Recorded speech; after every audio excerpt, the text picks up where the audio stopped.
Hey, it's Matt with Copperhead Plumbing. Welcome back to our channel. We thought we'd go over the internals of the toilet.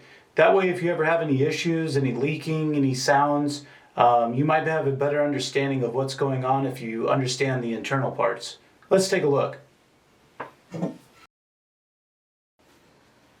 So this is your fill valve. This is where you will hear some squeaking as it's coming up and down sometimes when it gets old. This is also the float that determines the level of water. And then your overflow tube, where the water will actually pour into if it gets a little too high. Then you also have your flapper down here. This is where you'll see some water leaking into the bowl if it doesn't have a good seal.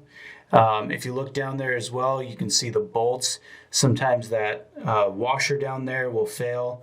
You'll see some leaking between the actual tank and the bowl itself. And then, of course, obviously, the handle mechanism with the chain that moves the flapper up and down. An important thing to note here is if some of this stuff is going bad, the flapper or the fill valve, a lot of times it's economically smarter just to have everything replaced all at once while your plumber's there. That way you're not paying for them to come out twice, a couple weeks, maybe a month later.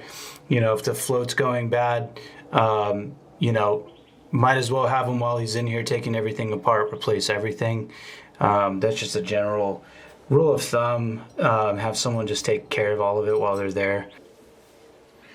Hopefully that gave you a better understanding on the internals of the toilet. If you have any questions, you can leave them in the comments. But thanks for stopping by. Don't forget to hit the subscribe button, and we'll see you next time. Take care.